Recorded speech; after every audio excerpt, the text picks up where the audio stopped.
find something you want to do. I know what I want to do. What's that? Be a mother.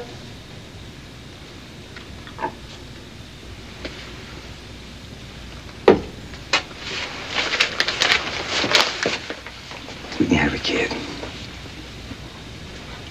When can we? Just as soon as I get that chief of police appointment.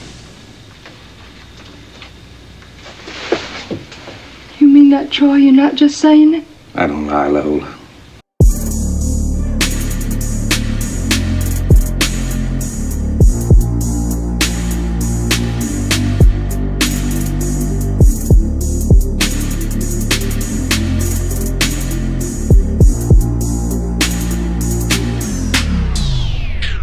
If you love listening to this show, please consider giving a rating and a review on Amazon Alexa or wherever you listen.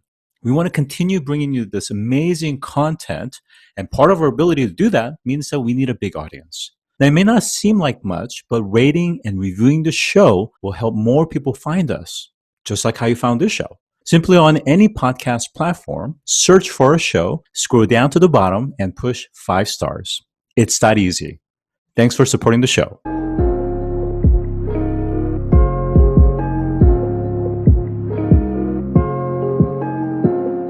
Today, I'm joined by Dr. Asli Samanci, who is the CEO and founder of BE&YOU, which is a provider of natural bee products. Welcome to the show today. I'm very happy to be with you today. Great, thank you. So maybe we can start with maybe a personal story around some of the products that you guys are developing and how that aligns with your son. That's actually this story of how I became an entrepreneur. My first son, he was having high body fever nearly every month, 2 or 3 times. And this started when he was just 11 months old. And we started giving him a lot of antibiotics to recover the problem. And my mother is a pediatrician, and my father is also a doctor. But they couldn't understand why this was happening because there was nothing seen. He was okay with the inner organs, but he was having this high body fever problem occasionally. And this lasted for 5 years. When he was 5 years old, he developed another case, which is called Henoch-Schönlein vasculitis. Did you ever heard about that before? Yeah, this was the time when I heard about this disease the first in my life. And it was really threatening because it's the inner bleeding of the body on itself. It's an autoimmune disease. The body is bleeding under the skin. And this body is doing this on its own. So it's really horrible for a mother, and it's also really horrible for a child of 5 years old. We visited 18 different pediatricians, and the last one, he said this is caused by the immune system. And he has a low immune system. The number of immunoglobulins in the blood is half than a normal 5-year-old boy. So we have to improve his immune system. When we improve it, the high body fever will go away, and plus this inner bleeding problem will go away. Then I asked the doctor, because I'm a food scientist, and I was thinking that I was feeding him very naturally. So I was carrying him very naturally. He said, hey, Aslı, why don't you give him a royal jelly and propolis? Because I was working in the field of beekeeping and bee products. My thesis of Master of Thesis degree is about honey, authenticity of honey. But I didn't work with propolis until that time. This was 10 years ago. And I said to the doctor, there are products out there on the market with propolis added in. But most of the products out there on the market is produced and coming out of China, and most of them are not authentic. So I couldn't trust the products. he asked me, why don't you produce yourself? Because my husband is an agricultural engineer and he is a beekeeping specialist. And actually, we are experts in the field, but we were only working with honey. This question turned us to be entrepreneurs. Because we were, until that time, we were working for a big honey packaging company. Then, after this happened in our life, we decided to become entrepreneurs, and we decided to set up our own company. Then we started calling the beekeepers. Do you produce propolis? Most of them said that they don't know what it is. They don't produce it. Some of them said that they produce it, but nobody buys from them. So that's why they don't produce.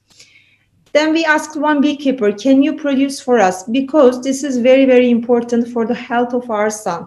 When they produce propolis, propolis is like a stone. It's mixed with beeswax. You cannot digest it. Our body cannot digest it in its raw form. It needs extraction. You have to turn it into a drop. So that's what I did. I extracted propolis from the raw form to the extract form in my own lab for my son. And I started giving him propolis extract, and I also started giving him royal jelly. Royal jelly is like the mother milk of the bees. They produce it for the baby bees, for the larvae in the hive. But it's such a strong substance that it has 10-hydroxydecanoic acid and also royalactin, very special compounds which are not found in any other food naturally. So it's a super functional food, natural super functional food. So I also started giving that royal jelly to my child, collecting from we also asked our beekeeper to produce it for us. So I started giving it mixed with raw honey to my child. And after 6 months, we were analyzing the number of immunoglobulins in his blood every month. And it was when we started, it was 400. And after 6 months, it passed over 800. So doubled the number of immunoglobulins, the immune cells in his blood, it was doubled. And we were not able to use any drugs because drugs were making the inner bleeding case worse. So we only just feed him naturally, and we only just give him propolis extract and royal jelly and raw honey. And when I see this, let's say, magic of the nature that was on my child, I decided to set up my own company to start production of propolis. Then, as a food scientist, I applied to the Istanbul Technical University Technology Development area. There was an incubator there for R&D project, because we were needing an R&D project first to start good quality with high yield propolis and to turn it into natural products where people can use naturally the propolis extract. We had to develop this propolis extraction method. Okay, so let me, if I may interject, and this will help us to have a dialogue. Well, first of all, certainly as a mother and as a parent, having to see a child have to go through such difficulties is heartbreaking. And certainly, I've had some pretty poor immune system growing up, and I know what that has in terms of implications as an adult. So very serious indeed. So thank you for sharing that story. For those that are listening, maybe not as familiar with some of these things, maybe we'll go into a little bit of depth around this. Propolis, or bee glue, I guess, to your point, is kind of this resin-like mixture that the honey actually produces, and it's kind of a mixture of saliva with the beeswax that gathers, when they collect from the tree buds and sapphlows and so forth. And it actually, I guess, acts as a sealant to kind of cover some of those open spaces in the hive. Now, it's interesting because it does have a lot of different uses, whether it's in kind of a varnish, as a varnish ingredient, in string instruments like violins, for example, and as well as even ingredient to like a chewing gum, for instance. Now, I think one of the things that's In its raw important. form, it's like a chewing gum. Yes. And one of the things that is important to note is you mentioned the refined quality, but also the region where it's sourcing from, because it's a natural product. Depending on where you actually get the source, the propolis can contain different types of compounds, whether it's cyanopenic acid or the isophoric acid or caffeic acid and so forth. So it's going to vary in different levels, right? Now, maybe we could talk a little bit about, again, I think it's a little bit kind of abstract in terms of how it's actually working, but talk to us about specifically the antibacterial properties, as well as specifically impact to the immune system. Now, the caveat that I would, of course, give is that, at least according to our research, at least from a medical use, there isn't any sufficient evidence that there is this medical grade effectiveness to any particular condition. But again, I think we're talking about it from a supplement perspective, correct? Yeah, well, in its raw form, you are right, because the body cannot digest it. At the university, we tested the raw propolis, how much of the antioxidants in it are synthesized by the body. Only 2% of the antioxidants in the propolis can be digested by the body. So this is proven by analytical data. So it needs extraction. You have to get rid of the beeswax, and you have to get the resin part out of the raw propolis. The resin part is a very, very strong antioxidant, and there are very special phenolics and flavonoids in it, which bees collect from the buds of the trees, buds, stems, and parts of the trees. So it's a natural antioxidant, but it's very strong. We can compare it, let's say, pomegranate. It has 80 times more antioxidants compared to pomegranate. Pomegranate is a very natural antioxidant source, but propolis has 80 times more, and the phenolic profile is totally different.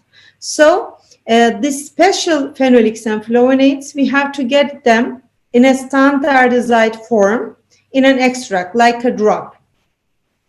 Our products, if you go and check from BEE&YOU.com, you can see that we have propolis, special propolis extract, water soluble one, the alcoholic soluble one, the mixtures with raw honey, and also royal jelly. We have tablet forms, syrups.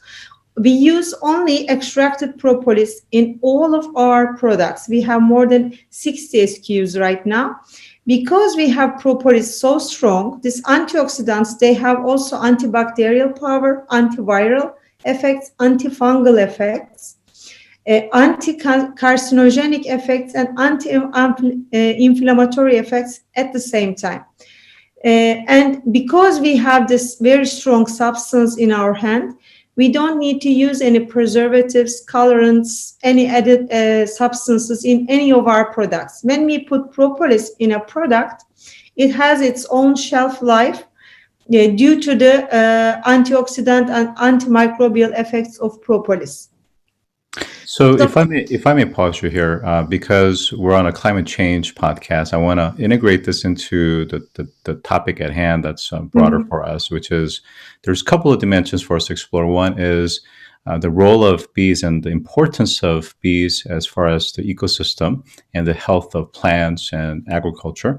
And then the other aspect is that, again, I want to be very cautious how I say this, is that I think generally when we're exposed to micropollutants and just things like microplastics that's in our systems and so forth, it has over time kind of a deteriorating effect on our bodies and certainly our immune system.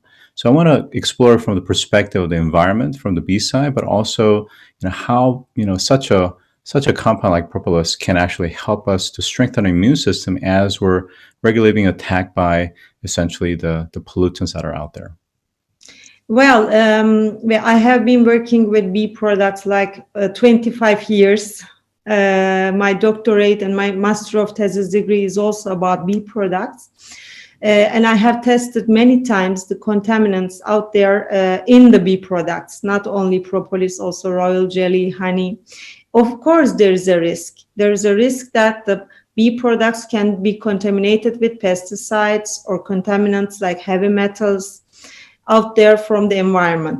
So the bee production, the production of bee products has to be done in regions free of any pesticides. It has to be away from railroads, for example. It has to be away from regions where there are factories and where there are possible contaminants around. It has to be done in a natural environment.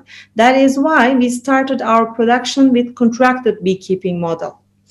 We directly work with contracted beekeepers. This is also called ethical, let's say, fair trade, because there are no middlemen. We directly contract the beekeeper. They only produce for us.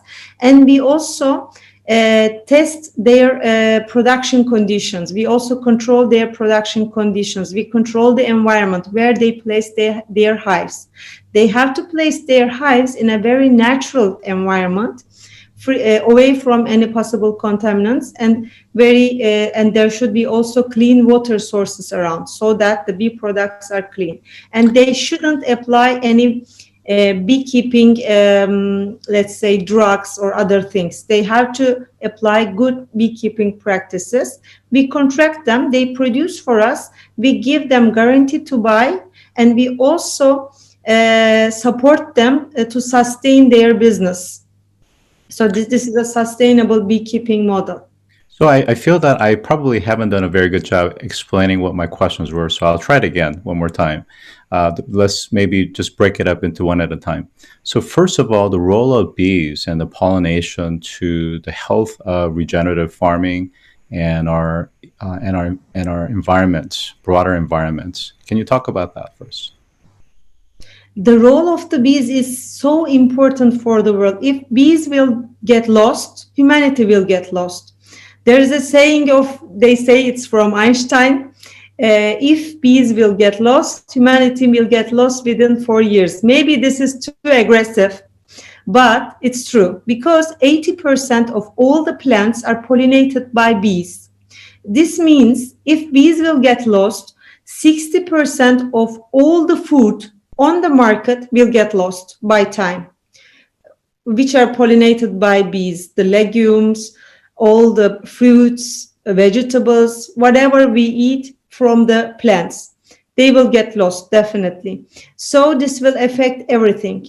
This will change the environment in the world, and this will change the living conditions of the humanity. So we have to save bees. We have to increase their numbers. That's why we apply this sustainable beekeeping model. Every product we sell on the market, 1% of what we gain from each product, we collect it on top of what we pay for them for the product. We pay it back as an extra bonus to our beekeepers every year, like beekeeping equipment, so that they can grow their business, sustain their business. They have more bees. They start, if they let's say if they have 100 beehives, we want them to have 200 beehives next year. So this is a sustainable beekeeping model, and this is also. So let's talk about what are the biggest threats to bees. What are the things that's man-made that's destroying bees? Well, so much. First of all, the industry, the new developments, the technology, these are very, very good and very necessary for development, but most of them, they affect the bees. Industrialization, for example, the green areas are getting lost by time. We have more and more less green areas because we cut the trees. As humans, we cut the trees, we change the nature. This is a big problem. Climate change is another big problem because some areas, they are getting dry. There is no water. Some areas will be underwater by time. Now there are green and there is soil, but within some years they will be underwater. So this climate change is a big problem for the bees too. the temperature of the world is getting hot every year. So this is also a big problem. This is also causing the climate change too. So these are not only, but there is also the pesticides, the application of pesticides in the fields, in green areas. This is a big problem too. Application of beekeeping drugs, the veterinarian drugs. This is another big problem against bee diseases like varroa, like nosema. There are bee diseases that the beekeepers are trying to solve, but the drugs that they are applying is lowering the immune system of the bees. This is another problem too. So we can count a lot of problems at the same time. Even the telecommunication, the signals out there in the air is affecting the signals of the bees, because they are also talking to each other with their signals. So they are sometimes mixing the signals, and bees cannot find their hives and they get lost. I can tell you a very interesting story. In 2007, when the beekeepers opened their hives, they saw that the bees were lost. They were lost. They didn't die. They were not in the hive. They were lost. This was because of the losing of their signals. They talk to each other and they find their hives. They find the sources of nectar by their signals. If there are other signals blocking their signals, so that they cannot talk to each other and they cannot do their job, they cannot collect propolis, royal jelly, pollen, and raw honey from the nature. This is a very serious problem too. So when we are, as humanity, when we are doing something, we should also think about what are we doing to the nature and what will happen in the future to us, to humans. So we should think very carefully about that. That's a fascinating story about this notion of electromagnetic impact, this notion of various types of spectrum frequencies that's interfering with their communication, and how that's affecting their ability to not only find their home, but also to do what they do from a productivity. I want to come back to this notion, and I want to be really careful how I phrase it, is that the very things that are affecting the lives of bees and really their ability to thrive and survive and multiply is also in many ways affecting humans. Would you agree? And I wonder if those very things that you mentioned, everything from pollutants, contaminants, to just even noise pollution, how is that effectively potentially causing harm to our immune system? And again, I want to caveat that there's going to be a whole spectrum of studies that's going to be highly specialized and focused. So I don't want to put a blanket assumption or statement out there that these external factors lower our immune system per se, but it does have some contributing factors, right? So talk to us about how, in your opinion, over the, let's say, the century since the first industrial revolution, how as a human immune system do you feel it has become more compromised? Well, you know that my mother and father, they are doctors too. So, well, this is a big discussion.